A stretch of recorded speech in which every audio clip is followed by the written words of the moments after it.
Muito se falou em alguns círculos sobre as declarações e discursos, às vezes aparentemente desequilibrados, do almirante Fisher. E, para ser justo, o uso de maiúsculas, sublinhado triplo, palavras bombásticas e muita tinta vermelha provavelmente o faria prosperar na internet atual. Mas essa análise só funciona de verdade se você focar nas declarações mais belicosas do Fisher isoladamente e se você olhar por meio da ótica das sensibilidades políticas modernas, por mais hipócritas e sem sentido que estas muitas vezes sejam. Mas, quando você considera o escopo mais amplo das declarações e escritos dele, assim como suas ações reais quando estava no cargo de primeiro Lorde do Mar em meados do século XX, você começa a perceber três questões principais que são frequentemente ignoradas.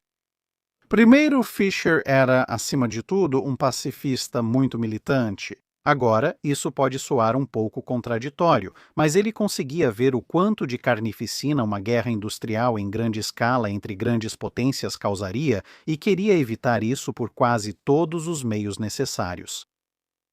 Segundo, ele tinha, no entanto, uma compreensão bastante boa da natureza humana em geral e da natureza dos políticos e outros líderes nacionais em particular.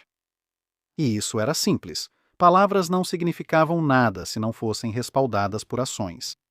E, em geral, qualquer nação com recursos e inclinada ao expansionismo só poderia ser contida pela ameaça do uso de força esmagadora ou pelo uso real dessa força esmagadora. E a ameaça só seria eficaz se a parte receptora realmente acreditasse que você cumpriria com a segunda opção. E assim, seria necessário, como chefe da Marinha Real Britânica, a maior frota do Império mais poderoso, exercer o poder que ele tinha. Com a aparência geralmente figurativa e às vezes literal de um louco à beira de explodir, simplesmente para que ninguém ousasse sair da linha. Mas, se alguém ousasse, então a Marinha Real Britânica teria que respaldar as palavras com ações rapidamente e, se necessário, com um impacto imparável. A terceira questão é que os métodos dele realmente funcionavam e, muitas vezes, apesar dos maiores esforços do establishment político britânico para empurrar todo mundo cegamente para a guerra por pura ingenuidade e ignorância. Agora, é claro, essas são afirmações bastante sérias de se fazer, mas acho que posso comprová-las. Então vamos analisar um estudo de caso de Fisher em ação durante seu tempo como primeiro Lorde do Mar, em meados dos anos 1900, quando pode-se argumentar que ele realmente impediu que a Primeira Guerra Mundial acontecesse quase uma década antes de ela realmente estourar. Então, para contextualizar, estamos no início de 1905.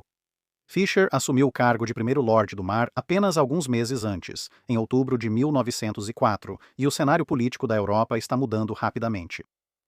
Historicamente, a Grã-Bretanha se preocupava principalmente com franceses e russos.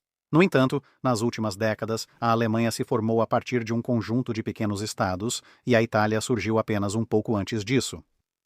Essas duas nações e o Império Austro-Húngaro, que embora fosse o sucessor do Império Austríaco, também tinha menos de 50 anos em sua forma atual, formaram a Tríplice Aliança. Esse bloco de poder, que para os britânicos ameaçava o Mediterrâneo, o Mar do Norte, o Atlântico e outras regiões. Com marinhas totalmente separadas, era compreensivelmente bastante preocupante, sem falar nas suas possíveis ambições de dominar a Europa continental. Isso, junto com as experiências francesas na Guerra Franco-Prussiana, levou a uma distensão gradual nas relações entre a Grã-Bretanha e a França, com a Entente Cordiale entre os dois sendo acordada em 1904. Essa aliança ainda era nova e incerta, porém. E os britânicos tinham outra aliança, a Aliança Anglo-Japonesa, que eles haviam firmado alguns anos antes disso e que tinha como objetivo, em parte, conter as ambições russas e de qualquer outra nação, mas principalmente russas, no Pacífico. Essas ambições russas entraram em choque com as japonesas, resultando na Guerra Russo-Japonesa, ainda em andamento no início de 1905 e desfavorável aos russos. O Esquadrão do Pacífico foi atacado e quase todo destruído quase ao mesmo tempo em que Fisher assumiu como primeiro Lorde do Mar. Foi a saída da maioria da frota russa do Báltico, renomeada como Segunda Esquadra do Pacífico ou Segunda Frota do Pacífico, dependendo de sua generosidade. Assim, uma das primeiras questões que Fisher enfrentou ao assumir foi os russos atirando na frota pesqueira britânica no Mar do Norte, ao confundi-los com barcos torpedeiros japoneses, quase causando guerra com a Rússia. No entanto, a partida da frota havia levado a uma crise diplomática completamente separada, que era o fato de que, na guerra russo-japonesa, a Grã-Bretanha estava tecnicamente aliada com ambos os lados. O mais óbvio, é claro, era a aliança direta com os japoneses. O artigo 2 dessa aliança determinava que, se uma parte entrasse em guerra no Pacífico Ocidental, ou por questões relacionadas, a outra declararia neutralidade. Porém, o artigo 3 dizia que, se uma das partes entrasse em guerra com duas ou mais potências por essas questões, a outra entraria diretamente na guerra ao lado do aliado. Até então, o Japão só estava em guerra com a Rússia, por isso a Grã-Bretanha declarou neutralidade. Isso foi um grande golpe para a Rússia, já que as regras da guerra significavam que os portos controlados pelos britânicos e os navios carvoeiros britânicos, se fossem neutros, ficariam efetivamente fora do alcance deles. Como a Grã-Bretanha controlava o maior número de portos e navios de carvão do mundo, isso era um grande problema para a viagem da frota russa ao redor do mundo. Tecnicamente, eles podiam buscar abrigo em portos imperiais britânicos por até 24 horas, mas esse tempo era insuficiente até mesmo para começar a reabastecer de carvão uma frota, muito menos para a manutenção básica. E claro, só porque tinham permissão para entrar no porto por 24 horas não significava que havia qualquer obrigação de realmente vender carvão para eles. Ou, se vendessem carvão e outros suprimentos para eles, não havia obrigação de vender por um preço que chegasse perto de ser razoável. Mas a Rússia também tinha um aliado, que era a França, com quem havia se aliado no início da década de 1890 por meio de sua própria aliança. O Império Colonial Francês era o segundo maior do mundo, atrás do britânico, oferecendo uma potencial fonte de abrigo e carvão para a frota russa. O problema era que, devido às leis de neutralidade, se a França também mantivesse a neutralidade, ela também só poderia oferecer abrigo por apenas 24 horas de cada vez, o que ajudava relativamente pouco. Como acabamos de discutir, embora, é claro, a França pudesse se dar ao luxo de ser um pouco mais generosa ao fornecer carvão. Alternativamente, poderiam permitir que os russos ficassem mais tempo no porto, o que seria mais útil, mas também violaria as regras de neutralidade.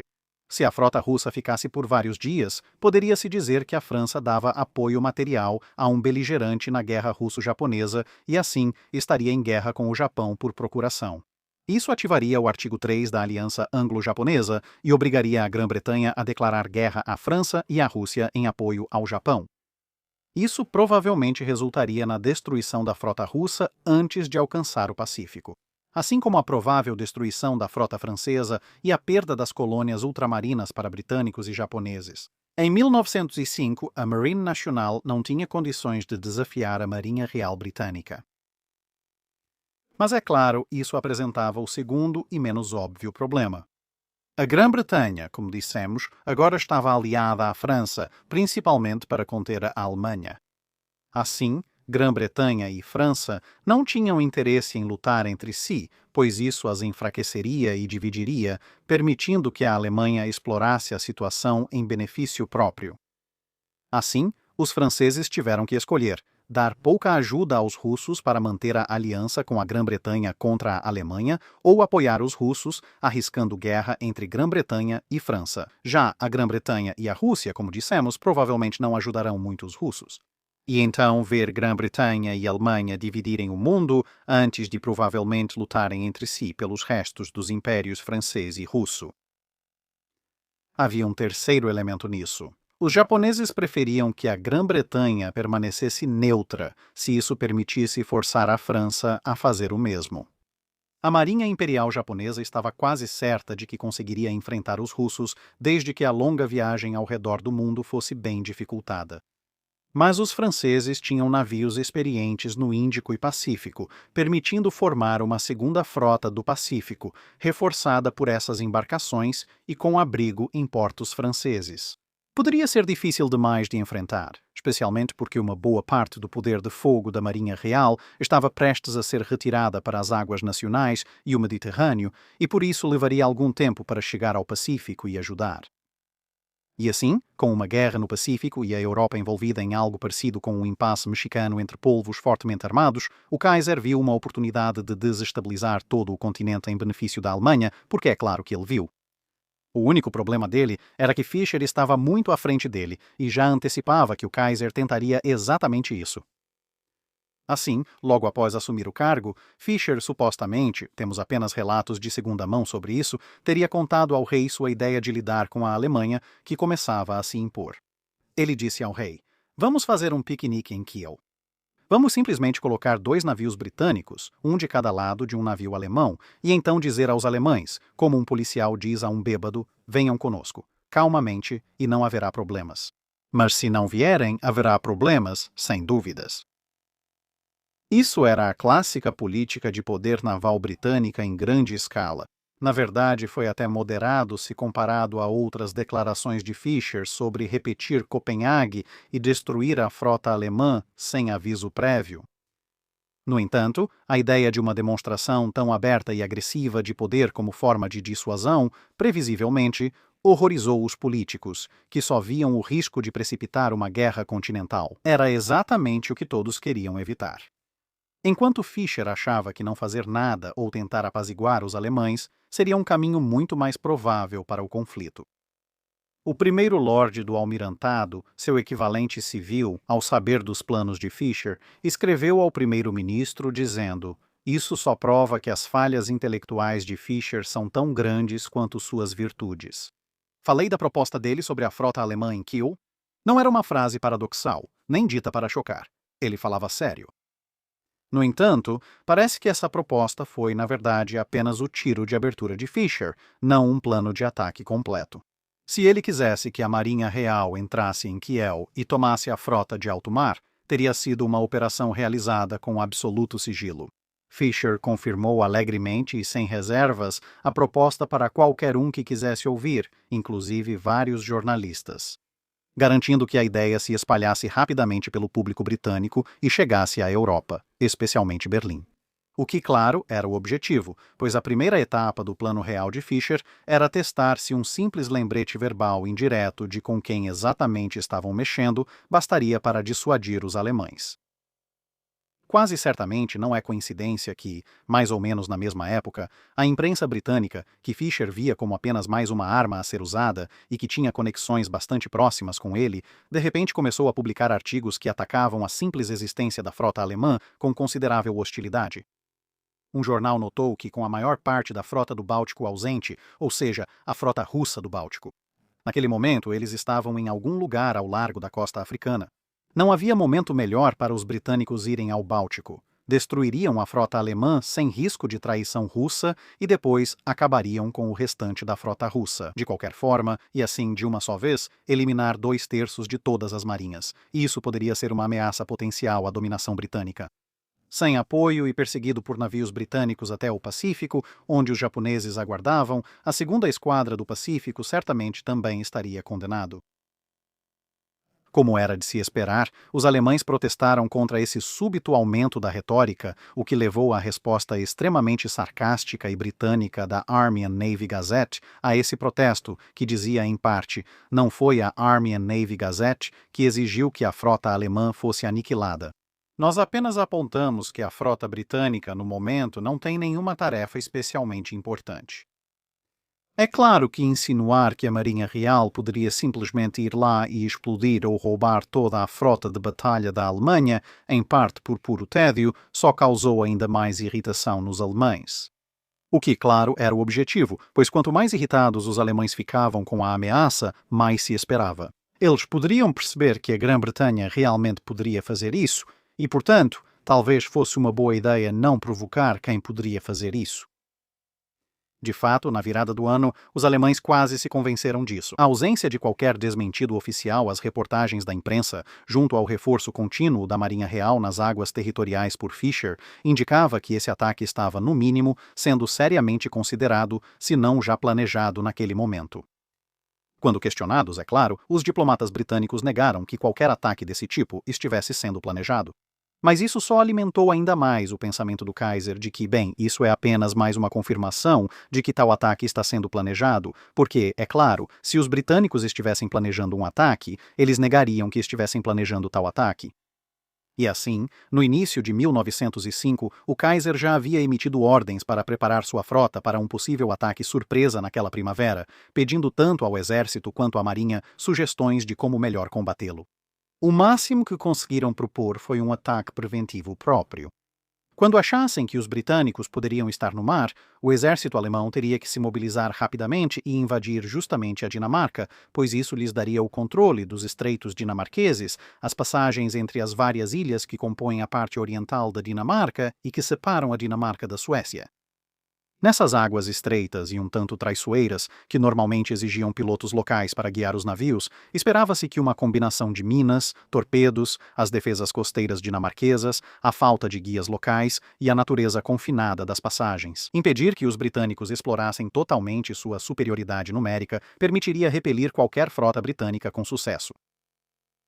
Claro, se eles estivessem errados e os britânicos não viessem, ou mesmo se invadissem a Dinamarca um pouco antes da hora. Se os britânicos ainda estivessem no Mar do Norte, talvez nem viessem ou recuassem durante a aproximação. O que faria os alemães arcarem com o prejuízo de invadir aleatoriamente um vizinho neutro, aparentemente só por paranoia? Isso tornaria a Alemanha um pária internacional e favoreceria os britânicos. Especialmente porque a Grã-Bretanha poderia convocar uma conferência internacional e nela exigir a remoção da maior parte da frota alemã para outras potências por meio de um tratado geral. Provavelmente para elas, já que claramente não se podia confiar ao Kaiser os navios pesados duas vezes, pois não era confiável. Mas lembre-se que mencionei que os alemães já viam uma chance de aproveitar a situação política, e Fischer, com seus vazamentos para a imprensa, respondia a isso. O que exatamente os alemães fizeram? Bem, já no final de 1904, o Kaiser havia procurado os russos com a ideia de obter o apoio deles para juntos fecharem o Báltico para qualquer um que eles não aprovassem, como os britânicos. O Kaiser usou a força relativa da Alemanha e o envio da maior parte da frota do Báltico para pressionar e aumentar o medo de que os britânicos explorassem a fraqueza russa, mesmo sendo vista como temporária pelos russos. Essa tentativa em particular acabou fracassando porque os russos insistiram em envolver seu aliado, a França, nas negociações. Enquanto isso, o Kaiser insistiu em só contar aos franceses depois que o acordo estivesse fechado, alegando que os franceses provavelmente contariam aos britânicos devido aos termos da Entente Cordiale. E então os britânicos atacariam imediatamente antes que as preparações defensivas pudessem ser concluídas. Isso indicava que o Kaiser já temia um ataque surpresa da Marinha Real Britânica no Báltico antes mesmo de Fischer intensificar esse medo. Mas logo o Kaiser tentaria jogar outra carta em resposta às tentativas de Fischer de dissuadi-lo. Quando o pânico de janeiro de 1905 começava a esfriar na Alemanha, um amigo de Fischer no Almirantado fez um discurso dizendo que, em caso de guerra, a Marinha Britânica atacaria primeiro antes que o outro lado soubesse da declaração de guerra, algo que poderia ter sido dito pelo próprio almirante Fischer, tanto pela linguagem quanto pelo momento. Mas, é claro, também era perfeitamente negável da parte de Fischer, já que não foi ele quem realmente disse isso. Enquanto o Kaiser analisava entrar em aliança defensiva com a Dinamarca, como acreditava que seria mais rápido e talvez mais aceitável internacionalmente do que mobilizar seu exército e invadir, ele também tentou criar uma divisão entre a Grã-Bretanha e a França. Essa era sua nova carta, motivada, como dissemos, pelo fato de os franceses tentarem atuar dos dois lados na guerra russo-japonesa. Veja, em abril, a segunda esquadra do Pacífico quase chegou às águas japonesas, mas estava em situação muito desesperadora. Eles acharam abrigo na Baía de Cameron e faziam reabastecimento e reparos ali. Isso, é claro, levou algum tempo, várias semanas, na verdade, com a ajuda de navios carvoeiros da linha Hamburg-America, que era, obviamente, alemã. Mas o grande problema era que a Baía de Cameron fazia parte do que hoje é o Vietnã, mas na época era conhecida como Indochina Francesa. Os franceses ajudavam seus aliados, mas violavam gravemente as regras de neutralidade. Os japoneses pediram aos britânicos que pressionassem os franceses a expulsar os russos, enquanto os britânicos buscavam fazer isso sem provocar uma guerra na Europa. E foi então que o Kaiser agiu. Ele navegou até Tanger, no Marrocos, que estava sob crescente influência francesa. A Entente Cordiale reconheceu a área como esfera francesa e os britânicos não se envolveriam. Isso foi facilitado porque os franceses já controlavam a Argélia, vizinha a leste, tendo assim uma fronteira terrestre com o Marrocos. Em Tanger, o Kaiser declarou em discurso apoio à independência do Marrocos frente ao controle francês. Ele também manifestou interesse em uma base alemã na costa atlântica, provavelmente em um porto marroquino. Assim como outras potências europeias, como a Alemanha, compraram, arrendaram, reivindicaram ou tomaram à força diversos portos no Extremo Oriente, principalmente na China. Isso, é claro, foi um desafio direto à França e foi reconhecido como tal. Foi também uma ótima jogada de poder. Com o Marrocos na costa africana, qualquer imposição de controle ou independência, fosse qual fosse o resultado, dependeria fortemente do poder naval. Isso exigia ao menos aprovação tácita, ou talvez até assistência direta, da Marinha Real. Mas, como a Grã-Bretanha estava em conflito com a França pela Guerra Russo-Japonesa, não podia mudar de lado e apoiar os franceses nessa situação. Mas, se não o fizessem com os russos fora, a Marine Nationale sozinha não poderia desafiar a frota de alto mar caso tentassem impor os desejos do Kaiser. E isso, portanto, mostraria a Entente Cordiale como fraca.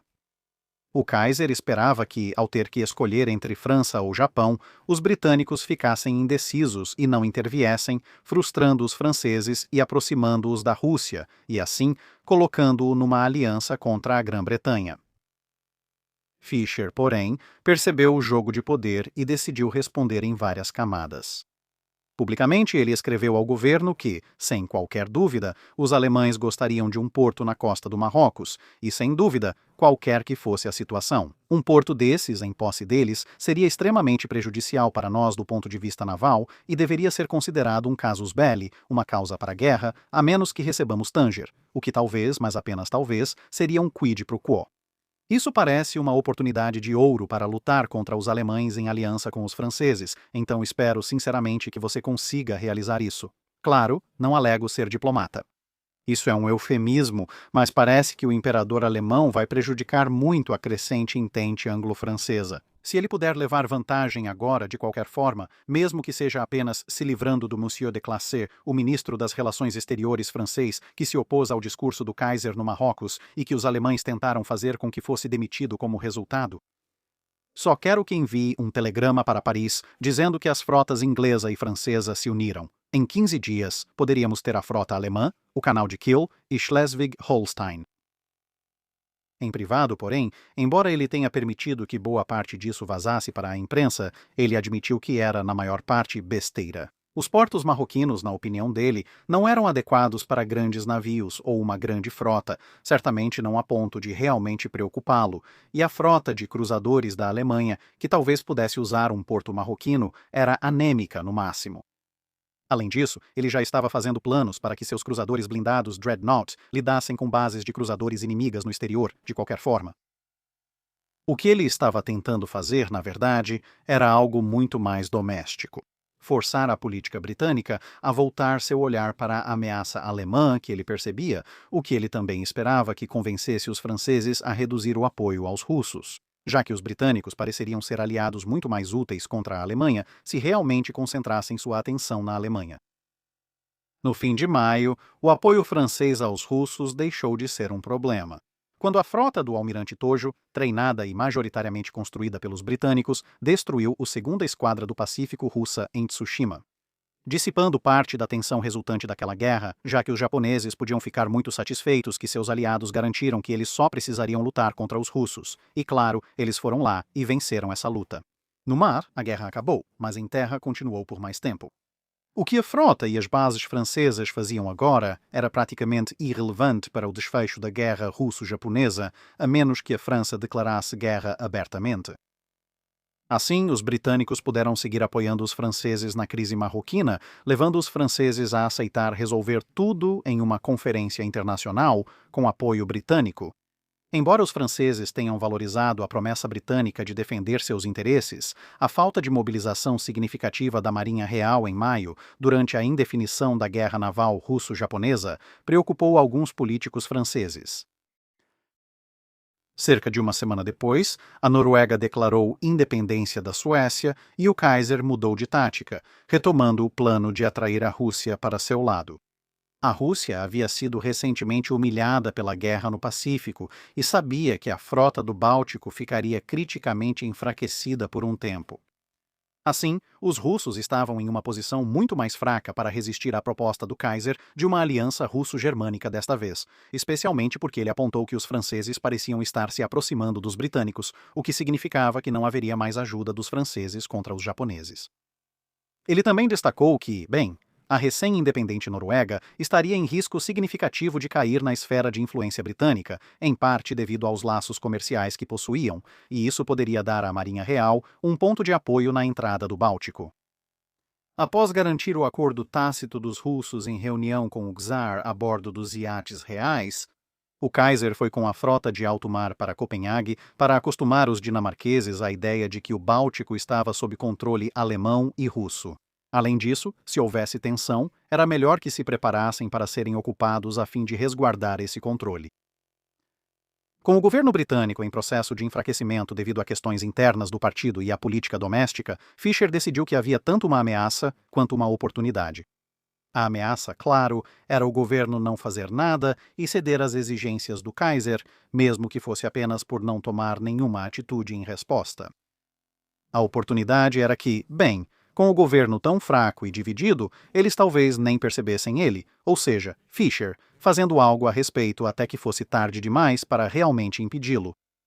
Assim, ele fez uma visita ao rei, que também já estava um pouco cansado do governo, para obter sua aprovação, e começou a colocar em prática sua resposta à resposta do Kaiser. Em março, o governo cancelou um cruzeiro planejado da frota do canal para o Báltico, incluindo Kiel, para evitar tensões com a Alemanha, pois temiam que os alemães pensassem que a viagem servia de disfarce para um ataque real. Em julho, Fisher agiu rapidamente com o rei para retomar a ideia, preparando a frota do canal sem informar o gabinete sobre suas ações. De fato, a primeira vez que alguém fora do grupo de Fisher soube dos planos em detalhes foi quando o almirantado vazou o cronograma do cruzeiro para a imprensa. E assim para os alemães, antes mesmo de o gabinete saber da viagem, sem dar tempo ao ministro das Relações Exteriores para as comunicações diplomáticas habituais. O gabinete se reuniu urgentemente e alguns disseram que os alemães temiam justamente esse tipo de ataque secreto. Agora visando pegar a frota de alto mar em posição ainda mais vulnerável, já que estavam ancorados no porto neutro de Copenhague e não em sua base fortificada em Kiel. No entanto, com a aprovação do rei para a viagem e a data de partida tão iminente, o gabinete acabou chegando à conclusão de que a perda de prestígio por um cancelamento de última hora, que seria contestado tanto pelo rei quanto pela marinha, seria muito pior para suas perspectivas políticas pessoais e para o prestígio nacional como um todo do que qualquer risco de irritar ainda mais os alemães. Assim, a frota do canal, comandada por Sir Arthur Wilson, içou âncora e partiu para o Báltico. Tradicionalmente, as frotas se dispersavam em formação solta e embarcavam pilotos locais para navegar pelos estreitos, especialmente o mais estreito entre Dinamarca e Suécia, onde ficava Copenhague. Em vez disso, quase sem aviso, toda a frota do canal apareceu, avançando em boa velocidade de cruzeiro pela parte mais perigosa do estreito, em formação de batalha cerrada. Sem praticamente nenhum aviso prévio e sem qualquer pedido de pilotos locais. A frota entrou em Copenhague, agora visivelmente maior que a frota de alto mar dias antes, e partiu com toda a cerimônia para continuar sua turnê. Alguns dias depois que os britânicos deixaram Copenhague, a frota de alto mar estava ancorada tranquilamente no porto alemão de Swinemunder, tendo se posicionado ali para o deleite do público alemão, que compareceu em grande número para ver sua frota. E o Kaiser também estava lá, pois queria ver sua frota junto do público que o adorava. Naquela manhã, a neblina era tão densa que os navios alemães pareciam apenas sombras vistas da costa, mas ainda assim, multidões aguardavam o sol dissipar o nevoeiro. E foi então que se ouviu o som grave da buzina de um couraçado vindo de um dos lados. Isso gerou confusão, pois todos os couraçados alemães estavam parados com localizações conhecidas, e a buzina não veio de nenhum deles. E então, saindo da neblina, surgiu a proa de um couraçado britânico, com bandeiras e estandartes tremulando, seguido por outro, e mais outro, e ainda outro, e assim por diante. Enquanto a formação avançava entre a frota de alto mar e a costa, lançando âncora em perfeita formação de desfile. seguindo todas as formalidades necessárias e, claro, obscurecendo completamente a visão que os alemães tinham da própria frota. Mas, é claro, a mensagem que isso transmitiu foi clara. A Marinha Real podia e iria entrar no Báltico sem aviso, quando quisesse, onde quisesse, com força significativa e podia literalmente surgir da neblina à queima-roupa, bem nos seus próprios portos. O efeito foi rápido e bastante imediato. Os russos perceberam que não aprovavam as propostas de aliança do Kaiser, enquanto o Esquadrão do Norte francês e a Frota do Atlântico britânica estavam organizando visitas recíprocas em Brest e Portsmouth. Após a Frota do Canal terminar sua turnê pelo Báltico e retornar, a imprensa francesa afirmou que, em caso de ataque à França, os britânicos concordaram em tomar o Canal de Kiel e desembarcar 100.000 homens ali. Os alemães naturalmente protestaram contra isso e os governos britânico e francês se recusaram a confirmar ou negar quaisquer planos desse tipo. Acontece que o almirantado realmente elaborou tais planos, embora ainda não se saiba se eles prometeram vincular a execução desses planos às relações anglo-francesas. O que se sabe, no entanto, é que Fischer esteve fortemente envolvido nesse planejamento e, claro, como vimos, ele costumava usar vazamentos estratégicos para avançar seus planos de modo a poder negá-los. De qualquer forma, todo o plano de guerra europeu-alemão, o Plano Schlieffen, ganhou um novo apêndice ao longo dos anos seguintes, detalhando qual seria a resposta a exatamente esse tipo de ataque. Isso obrigaria a retirada de centenas de milhares de soldados de um possível ataque à França, mesmo que já estivesse em andamento. Mesmo que isso interrompesse o avanço, as tropas iam enfrentar o exército britânico, provavelmente à espera na fronteira germano-dinamarquesa. Como resultado, a Alemanha deixou de pressionar a Aliança Europeia por ora. A Conferência de Algeciras no ano seguinte deu o controle do Marrocos aos franceses, ignorando todas as condições e objeções alemãs. E, diante da perspectiva da Frota do Canal retornar ao Báltico em 1906 para outro cruzeiro, o Kaiser ficou reduzido a "peço que avisem os oficiais para não circularem em terra tirando fotos com Kodaks, como ocorreu no ano passado. Já é ruim o suficiente ir a um lugar sem ser convidado, ainda mais ficar fazendo reconhecimento. Temos um provérbio, sabe? Até um verme reage quando se pisa nele." A viagem acabou cancelada pela instabilidade política na Rússia. Ou seja, eles não achavam que a segurança dos grupos da Marinha Real em licença em terra poderia ser garantida, mas as bases para a Tríplice Entente já tinham sido lançadas. E enquanto a corrida armamentista naval anglo-germânica começava a acelerar, os documentos de planejamento alemães para o restante da década, e especialmente os escritos do Kaiser, eram dominados por tentativas de descobrir como garantir que os britânicos não entrassem em uma guerra europeia de forma alguma, por medo de a Marinha Real cair sobre eles como o martelo de um deus irado. As políticas de Fischer funcionaram para manter a paz, e é notável que só à medida que a década de 1910 avançava, com um governo liberal muito enfraquecido após a eleição de 1910, é que se buscou cada vez mais políticas de apaziguamento e se minimizou o potencial de uso da Marinha Real. Que o Kaiser passou a acreditar que a Grã-Bretanha poderia ficar fora de uma futura guerra, o que ajudou a desencadear a série de decisões em 1914, isso finalmente levou o mundo a mergulhar em 4 anos exatamente do tipo de massacre industrializado que Fischer havia tentado evitar e, por alguns anos, conseguiu impedir. É isso para o vídeo. Obrigado por assistir. Caso tenha comentário ou sugestão de navio para analisarmos, conte nos comentários. Comente no post fixado com suas perguntas para o Dry Dock.